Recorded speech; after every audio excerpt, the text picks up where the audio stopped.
Bismillahirrahmanirrahim. Assalamualaikum warahmatullahi wabarakatuh. Kita kembali lagi ya, hari ini yang akan kita bahas mengenai kontinuitas suatu fungsi. Nah, kontinuitas fungsi itu kalau diartikan secara harfiah itu berarti fungsi yang berkelanjutan atau tidak terputus ya, atau terus-menerus gitu fungsinya terdefinisi atau ada. Nah, kalau misalkan kita nyatakan fungsi tersebut sebagai f(x), ya, kita hubungkan dengan limit yang sudah kita pelajari. Jadi lim misalkan x menuju suatu bilangan c untuk fungsi f(x), ya. Nah, lalu kita lihat gambar yang di sini ya. Yang pertama kita perhatikan dulu gambar yang pertama. Nah, di gambar pertama ini kalau misalkan secara grafik dia tidak kontinu ya, sudah jelas gitu. Namun kita analisis dari fungsi dan limitnya ya. Nah, di sini limitnya tidak ada ya. Karena kalau misalkan c-nya ternyata di sini ya, ini nilai fungsinya di sini, nilai limitnya di sini ya. Nah, kemarin kalau misalkan kita ambil limit dari kiri ke sini, limit dari kanan nilainya ini gitu ya, ini nilainya ini, kalau dari kiri nilainya ini. Nah, kemarin kan limit kiri lim x menuju c dari kiri misalkan ya, itu tidak sama dengan lim x menuju c dari kanan, maka kita nyatakan limitnya tidak ada ya. Nah, jadi kasus pertama ini limitnya tidak ada. Nah, kasus yang kedua ini fungsinya kontinu ya. Kalian lihat ini fungsinya berkelanjutan gitu ya, terus menerus. Nah, di sini nilai limitnya. Jadi kalau nilai limit itu misalkan yang bolong ya, biar gampang membedakan. Nah, di sini nilai fungsinya. Jadi di sini f(x), yang di sininya yang lim. Ya. Nah, di sini limitnya ada, fungsinya juga kontinu, tapi tetap ini tidak sama dengan fungsinya. Betul ya? Ini berbeda. Kalau yang ini jelas ya. Ya, ini jadi limitnya tidak sama dengan fungsinya, nilai fungsinya. Nah, lalu bagaimana harusnya fungsi yang kontinu itu kita definisikan? Jadi fungsi yang kontinu itu harus memenuhi bahwa nilai limitnya adalah sama dengan nilai fungsinya. Misalkan kita ambil nih c-nya di sini. Nah, kalau misalkan fungsi kontinu, kita tidak lagi membedakan nilai limit dan nilai fungsi gitu. Kalau ini dibedakan ya, ada yang bolong, ada yang penuh. Kalau di sini kita bisa ambil c di mana saja. Misalkan kita ambil di sini, limitnya sama dengan nilai fungsinya. Di sini juga, di sini juga. Gitu ya. Sehingga yang ini harus terpenuhi. Jadi nilai limit sama dengan nilai fungsi. Oke, jadi tadi sudah kita definisikan ya. Ini kalau kita lebih lanjut mengenai intervalnya, ini didefinisikan pada interval buka. Jadi misalkan pada, ini saya lanjutkan ya, pada interval misalkan A sampai B, intervalnya interval buka.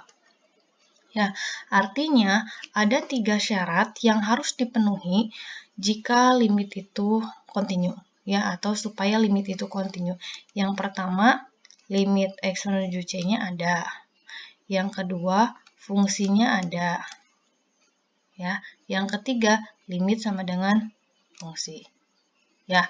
Nah, kalau yang tidak kontinu yang bagaimana? Yang tidak memenuhi syarat ini. Ya, satu syarat saja hilang, itu langsung tidak kontinu fungsinya. Ya, seperti yang di sini. Ini satu syarat hilang. Ini limitnya tidak ada, ya udah dia tidak kontinu.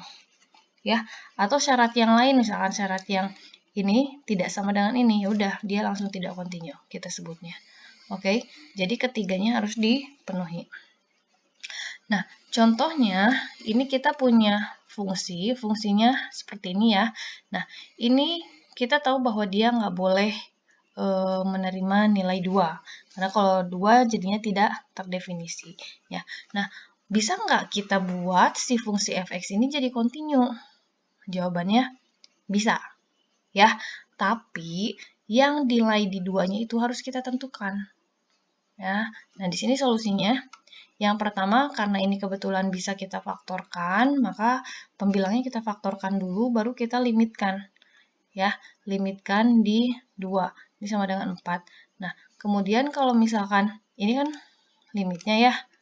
Nah, sekarang tugas kita berarti limit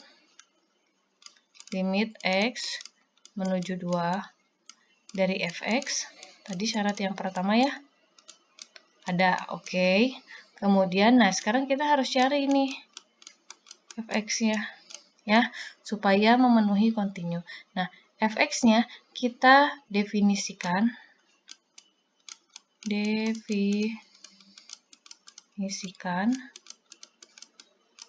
ya, f2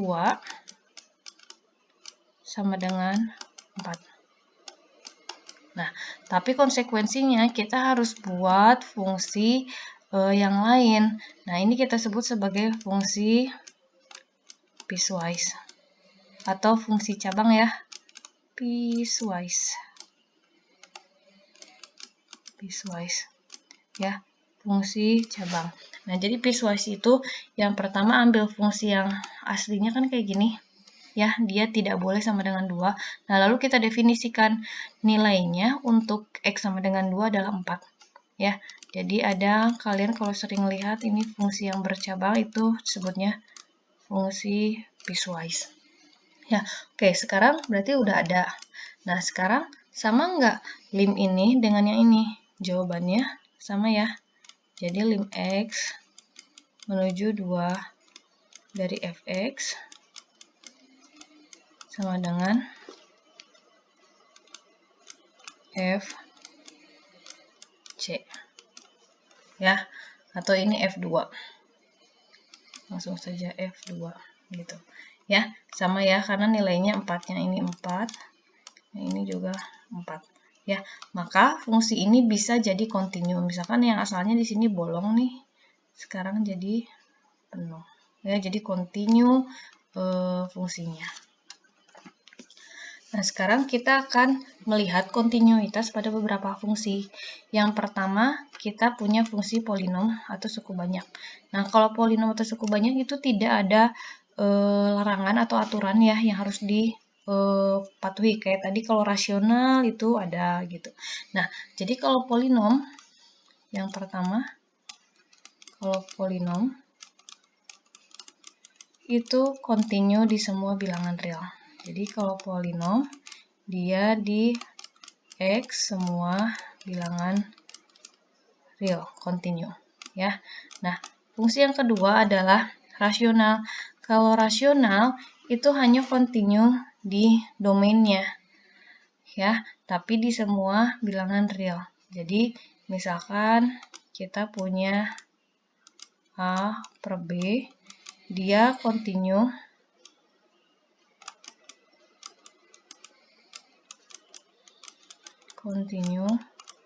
di domain. Atau kalau misalkan di sini dia kontinunya di semua bilangan real, elemen bilangan real semuanya, kecuali ya, saya ini kecuali ya di B yang sama dengan 0 gitu ya.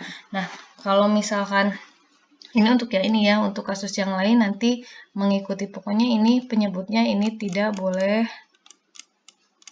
sama dengan 0 ya. Nah, jadi kalau yang ini dibacanya dia kontinu di semua bilangan real kecuali di B sama dengan 0 gitu ya. Nah, sekarang kalau misalkan fungsi mutlak. Kalau fungsi mutlak secara grafik kan ini ya. Nah, meskipun di sini tajam, tapi ini ada nilainya dan ini nilainya, fungsinya sama dengan nilai limitnya. Jadi kita nyatakan untuk fungsi mutlak dia kontinu di semua bilangan real. ya. Nah, kalau fungsi akar kita bedakan jadi akar yang pangkatnya atau akar pangkat genap dan akar pangkat ganjil.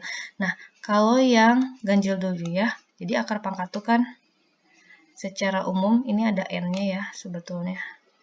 Nah, n-nya kan mulai dari misalkan 2, 3, 4 dan seterusnya ya, akar pangkat 2, akar pangkat 3 dan seterusnya. Nah, sekarang kalau n-nya kita punya genap dulu lah.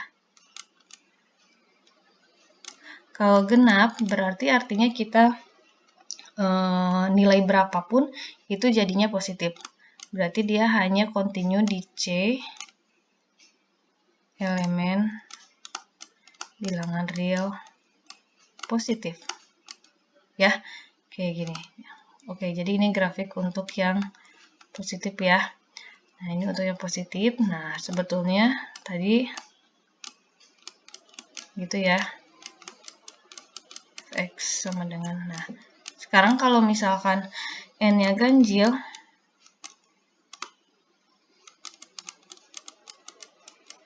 dia di semua bilangan real. C elemen bilangan real. Ya, nah kenapa? Karena kalau yang ini kita ambil saja contoh ya, misalkan 2 kuadrat kan 4 ya. Kalau yang genap gitu, ininya genap ya, pangkatnya genap. Nah, kemudian kita punya min 2 dikuadratkan. Ini juga 4. Jadi, berapapun masukannya atau berapapun inputannya, ini nilainya akan jadi positif gitu. Tapi beda kalau dengan yang ganjil, misalkan kita punya 2 pangkat 3. Ya, 8. Ya, tapi kalau misalkan kita punya min 2 pangkat 3, jadinya kan min 8. Ya, jadi yang ini hanya bisa genap gitu, hanya bisa positif. Tapi kalau yang ini dia nanti bisa berlaku misalkan min 8, tapi di sininya pangkat 3. Ya, berlaku. Makanya kalau misalkan n-nya ganjil, dia berlaku di semua bilangan real. Ya, yang akar negatif juga bisa, tapi ininya harus pangkat 3. Ya, kalau pangkat 2 nggak bisa, nanti jadinya kompleks. Oke. Nah, kemudian di bawah operasi, ini bisa juga kita lakukan misalkan untuk beberapa fungsi yang punya beberapa operasi.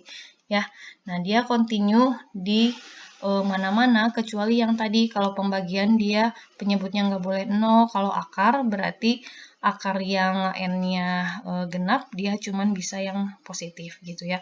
Nah, kita lihatlah contoh yang selanjutnya ya. Contoh yang ini fungsinya ini. Nah, sekarang kita selidiki satu persatu. Yang pertama, kita selidiki dari tanda mutlak. Ya, yang tanda mutlak itu,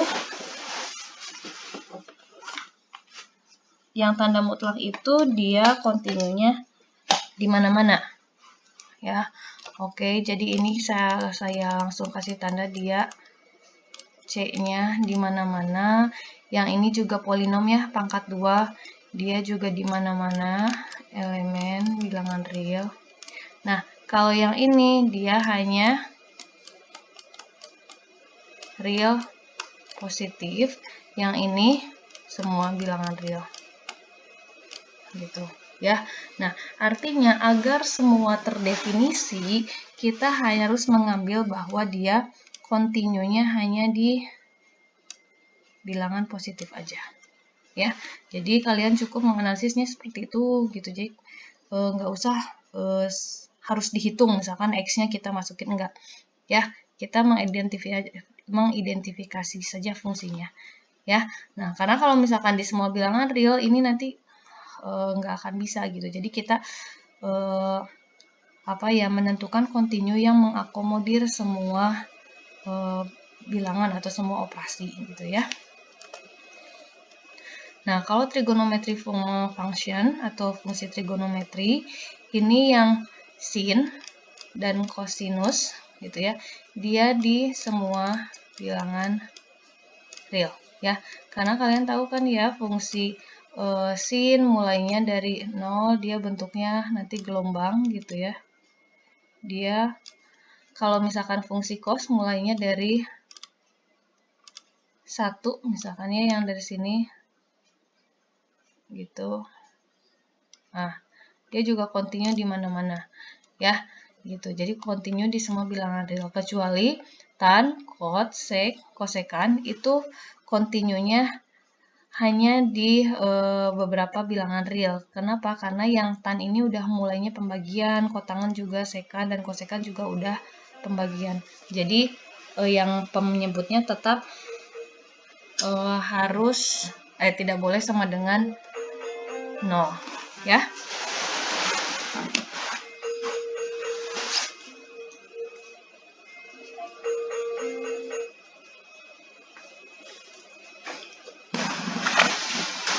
Nah, contohnya kita mau menentukan si kontinuitas dari fungsi ini ya, sin x per x kali 1 min x. Nah, kalau secara penyebut ini berarti x-nya tidak boleh sama dengan 0 dan x-nya tidak boleh sama dengan 1. Betul ya? Karena kalau misalkan salah satunya dia pasti jadi tidak terdefinisi. Oke. Nah, ini ya. Nah, tapi kita lihat kalau misalkan limitnya, karena tadi kan untuk menentukan kontinu kita harus cek juga limitnya ya. Nah, limitnya kalau menuju 0, nah ternyata ini bisa kita pecah. Yang ini adalah formula khusus ya, ini nilainya 1. Nah, kemudian kalau misalkan kita substitusikan 0 ke sini, ini 1. Oke, ternyata di x sama dengan 0 itu ada nilainya, yaitu 1. Ya, begitupun kalau kita substitusikan misalkan 1 yang positif. Ya, misalkan kita sekarang mau mulai mencari di sini. Ya. 1 dari arah positif itu saat kita ambil x sama dengan 1,001 misalkan. Ya, artinya itu akan ini di sininya negatif. Gitu ya. Yang ininya positif.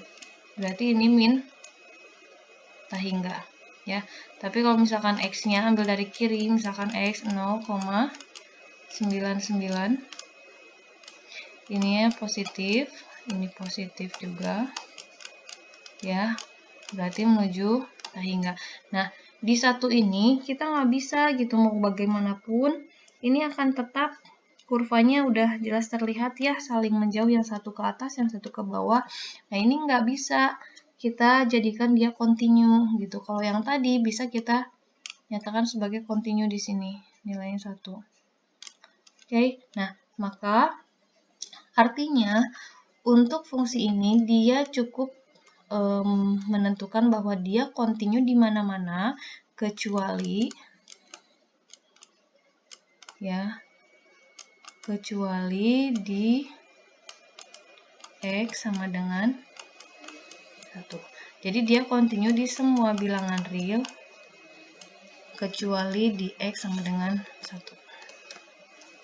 Nah, sekarang limit yang melibatkan fungsi komposit ya, atau komposisi fungsi. Jadi kalau misalkan kita punya limit x menuju c untuk gx nilainya L dan f-nya itu ternyata continue juga di L, maka kita bisa nyatakan bahwa dia komposit gitu ya. Jadi f-nya itu fgx atau fog ya. Atau kita bisa nyatakan ya, ini limitnya gx nanti tinggal dikalikan dengan f gitu. Ya. Nah, ini akan jadi FL. Ya, secara grafik seperti ini ya. Jadi dia X-nya ke GX gitu ya. Ini di L, ternyata F juga continue di L gitu ya. Makanya dia bisa kita nyatakan sebagai ini. Nah, contohnya misalkan kita punya H mutlak dari polinom. Nah, kita bisa nyatakan yang pertama fx-nya adalah mutlak x, yang kedua gx-nya adalah yang polinomnya. Nah, yang ini dia continue di semua bilangan real ya. Yang ini juga kontinu di semua bilangan real. Maka kita nyatakan bahwa semuanya ini, ya, atau ini, dia juga kontinu di semua bilangan real. Ya. Kemudian yang kedua, kita punya Hx sama dengan sin dari ini ya, fungsi rasional tapi polinom. Nah, yang pertama dia kita harus tunjukkan bahwa dia tidak kontinunya di X sama dengan 3 dan X sama dengan min 2 ya. Karena kalau kita faktorkan jadinya kayak gini ya si penyebutnya. Nah, lalu setelah itu kita juga punya fungsi sin. Berarti kan kalau ini kita nyatakan Hx ini adalah f dari Gx ya, fungsi komposisi, di mana fx-nya adalah ini sama dengan sin dari Gx.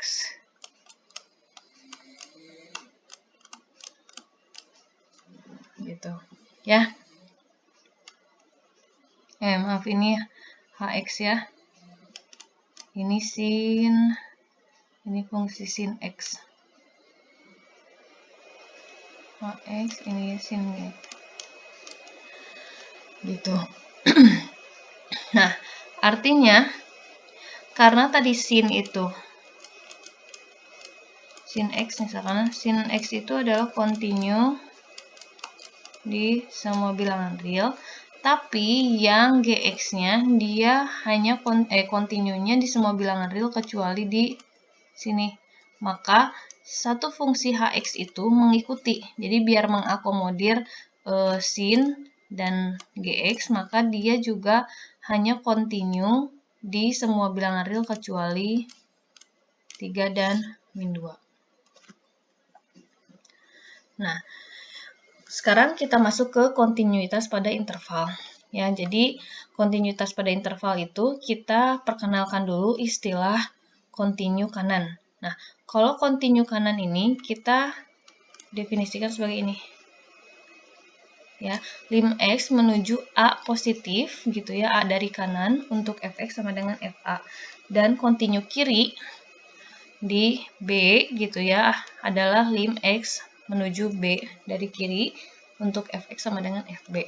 Nah, kalau pada interval kita berarti berbicara ada interval buka A, B dan interval tutup.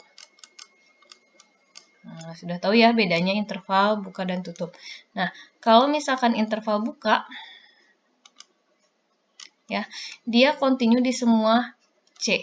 Jadi misalkan kita punya interval buka A sama B, kemudian terdapat C gitu ya.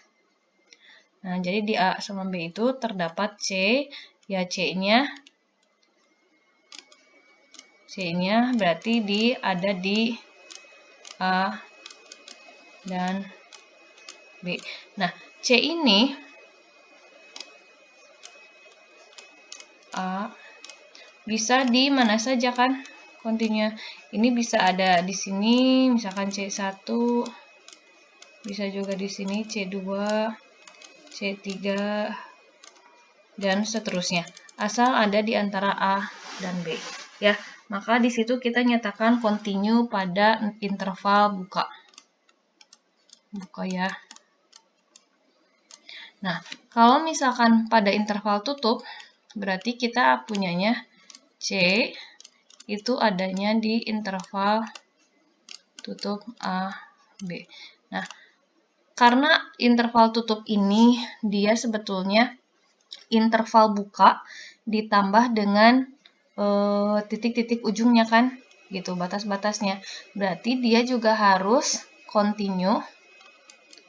Berarti C kontinu di yang pertama di interval buka A, B, ya. Nah, kemudian dia juga harus kontinu kanan kontinu kanan,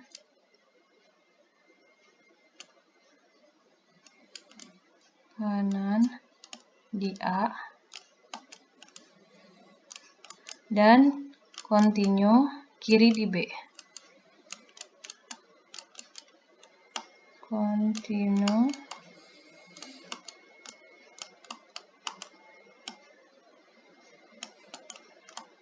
di B.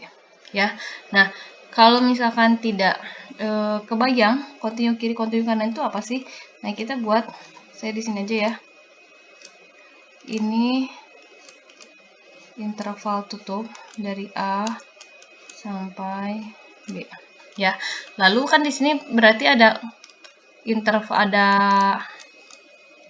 A sama B kan. Ya. Nah, batas-batasnya kan belum keambil ya, belum termasuk. Maka di batasnya ini dia juga harus kontinu, tapi kontinunya ke arah kanan, betul nggak? Ya, makanya A di sininya A plus di sininya. Ya, karena A hanya bisa ke arah kanan, makanya disebutnya kontinu kanan di A.